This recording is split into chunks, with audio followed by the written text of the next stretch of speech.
안녕하세요. 반갑습니다. 라테입니다. 요즘에 그 인터넷상에서 되게 많이 쓰는 말이 내로남불이라는 말이 있더라고요. 처음엔 사자성어인 줄 알았어요. 근데 알고 보니까 내가 하면 로맨스, 남이 하면 불륜, 이 말을 줄여서 한 말이더라고요. 재미있는 거는 모두가 다 서로 이제 남을 비난하고 비꼬을 때 이 말을 많이 쓰는 것 같은데, 정작 자기 자신도 우리 각자가 이 말에 있어서 전혀 자유롭지 못하다는 사실에 대해서는 인정하기 싫어하는 것 같아요. 세상은 점점 더 많은 사람들을 공격하고 비난하는 것을 좀 즐기고 있습니다. 유튜브 컨텐츠 같은 경우도 그냥 뭐 누군가를 깎아내리거나 시원하게 그 사람을 호통치거나 혹은 뭐 치부를 공격하면 자연스럽게 많은 사람들의 주목을 받게 돼 있어요. 사람들이 그거를 즐기고 있으니까. 그래서 한번 솔직해져 봅시다. 그럼 우리 모두는 그 사람을 작정하고 털려고 마음을 먹으면은 누구든지 개털 만들 수 있어요. 최악의 인간으로 만들어 버릴 수 있다는 거죠. 성경은 단호하게 얘기하잖아요. 모든 인간이 죄를 범하였음에 하나님의 영광에 이르지 못하더니, 우리 모두가 다 어쨌든 죄를 짓고 살아가고 무언가 잘못을 계속 저지르고 살아가니까요. 또 성경을 보면 무슨 얘기가 나오냐면 우리의 싸움은 혈과 육을 상대하는 것이 아니다 라고 그렇게 얘기를 합니다. 즉 우리의 세상과 문제의 해결책은 어떤 한 인간이나 혹은 누군가 특정 세력을 제거하고 그거에다가 린치를 가하는 방식으로, 그런 식으로 사회의 문제가 해결되지 않는다는 거죠. 모든 인간은 어차피 죄악 가운데 있고 어차피 어느 한 누군가가 특별한 해결책이 될 수 없다는 거예요.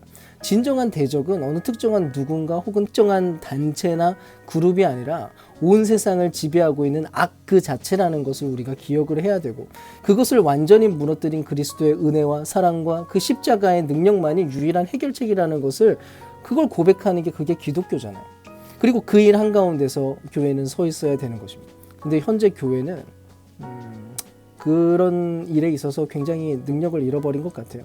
세상이 분노하면서 외치는 여러 뉴스들, 그런 갑질, 사회 온갖 부조리들이 나타나는 그런 뉴스 한가운데 똑같이 나란히 그 선상에 서서 교회의 비참함과 그 죄악성이 그대로 폭로되고 있는 것을 우리는 계속 보고 있어요. 이 상태로라면 교회가 하는 모든 선교와 또 예언자적인 모든 선포들은 내로남불의 전형적인 형태로 사람들의 인식에 각인될 수밖에 없는 거예요. 결국 교회가 진정한 진리를 외치고 세상의 대안이 되고 세상의 해결책이 되기 위해서는 사실 우리가 다른 엄청난 사역을 막 시도해야 되는 게 아닙니다. 소망을 소망으로 여기게 만들게 하기 위해서 우리는 스스로에 대해서 제대로 지금 직면하는 일이 필요한 것 같아요. 나 자신의 실체에 대해서도 우리는 계속해서 발견하고 파악해야 됩니다. 차라리 그래서 우리가 절망하는 게 차라리 나아요. 우리의 비참함에 대해서, 우리의 이 절망스러운 현실에 대해서, 나 한 개인의 문제에 대해서. 그래야 더 겸손해지고, 그래야 나의 힘과 나의 의가 아니라 주님의 능력만이 오직 우리의 구원이고 그것만이 해결책이라는 사실을 더 잘 절감하게 될 테니까요.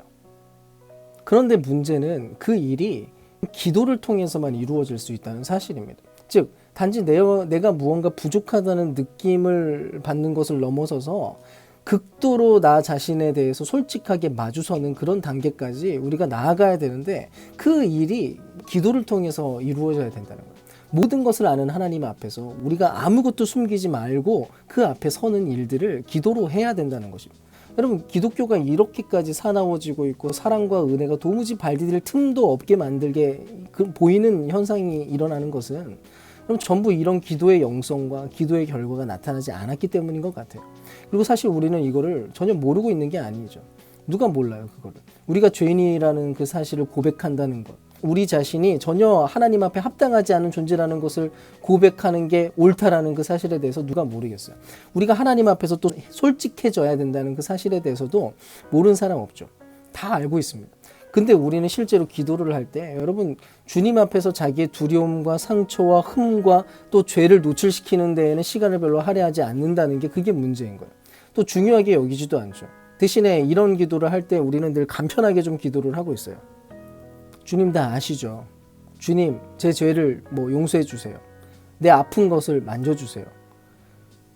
물론 하나님 다 아시죠. 근데 이렇게 말하고 이런 식으로 넘어가는 태도들은 기도가 우리의 인생과 우리의 마음에 작동하는 그 방식에 대해서 오해하고 있는 거예요.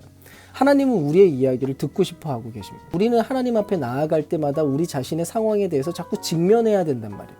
말로 그래서 풀어놔야 되고, 우리가 가지고 있는 감정과 생각을 단어와 문장으로 정확하게 정리하지 않으면 사실 우리는 자기 스스로에 대해서도 잘 알지 못하는 존재입니다. 우리 누구나 착각하는 게 뭐냐면은 나는 나에 대해서 내가 가장 잘한다, 그렇게 자부하고 있어요. 근데 사실 안 그래요.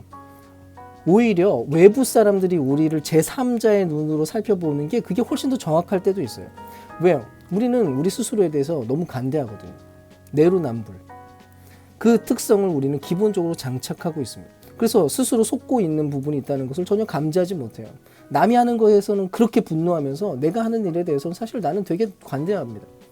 우리가 기도할 때마다 반드시 해야 되는 방향이 뭐냐면, 우리가 해왔던 그리고 하려고 했었던 그 행동 그 자체를 이야기하기도 하고, 또 여러 그 행동의 이면에 있는 그 내면적인 나의 자세와 태도, 또 잘못된 관점과 시각들, 그리고 과도하게 피어오르는 나의 욕망들, 그리고 그 욕구들, 그 모든 것들 전부 그것을 최대한 적나라하게 하나님 앞에 끄집어 놔야 된다는 거예요. 그 말은 다시 말해서 단어로 정확하게 규정해서 하나님 앞에 얘기하라는 말입니다. 그냥 애매하게 추상적으로 얘기하지 마시고 정확한 단어를 사용해서 그 마음의 실체를 설명해야 돼요.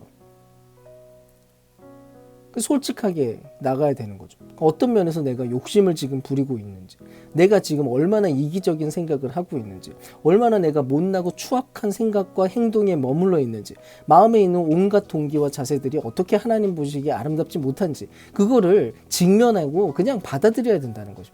누군가를 돕기는 했지만 그게 사실은 진심이 아니었다는 거, 혹은 단지 누군가에게 잘 보이기 위해서 했다는 것, 그것도 얘기해야 돼요. 우리가 열심히 예배하고 열심히 봉사했던 그 이유도 하나님의 영광과 그의 나라를 위한 그 진실되고 순수한 감정으로 했던 게 아니라, 사실은 나의 영향력을 다른 사람들에게 미치기 위해서, 혹은 다른 사람들의 눈치를 보는 것 때문에 어쩔 수 없이 했던 것 뿐이었다는 사실도 계속 말해야 된다고요. 우리는 스스로를 관대하게 보면 볼수록 자기의 의를 가지고 다른 사람들을 볼 가능성이 굉장히 높아져요. 한 가지 분명한 것은, 정직하게 우리가 자기인식을 하지 않으면 우리는 자연스럽게 나 아닌 다른 사람들을 향해서 심각한 분노와 판단의 감정과 잘못된 태도들을 가지게 된다는 거죠. 물론 요즘엔 비판할 거리가 실제로 많아요. 근데 그렇다고 해서 그것이 비난과 나 자신을 바라보지 못하는 내로남불의 태도로 드러나게 되면 그것 자체가, 그런 모든 발언과 그런 표현과 모든 내용들이 어차피 의미가 없어진다는 것입니다. 여러분, 왜 믿는 사람이 관대하지 못하고 너그럽지 못하고 점점 더 자비롭지 못하고, 오히려 날이면 날이 갈수록 오히려 기독교인들이 날카로워지고 또 연약하고 죄를 지은 사람들을 향해서 그토록 도덕적으로 피도 눈물도 없는 것처럼 느껴지게 될까요? 이유는 확실합니다. 기도의 능력이 나타나지 않는 것이고, 혹시 기도를 해오고 있는 사람이라면 그 사람은 기도를 지금 잘못된 방식으로 잘못된 것을 추구한 내용으로서 기도를 해온 것 뿐입니다.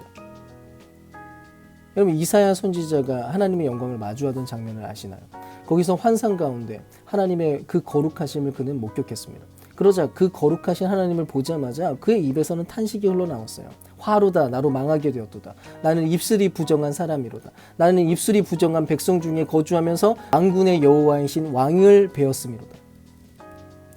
관계의 깊이에 따라서 우리는 노출하는 그 깊이와 정도가 완전히 달라지게 되어 있어요. 비즈니스 관계라면 우리는 거의 대부분을 아마 감추고 살고 있겠죠. 또 부부간의 관계에서는 또 그에 적당한 수준 안에서 노출하고, 또 어쩌면 부부 관계이지만 그래도 감추는 부분이 아마 있을지도 모릅니다.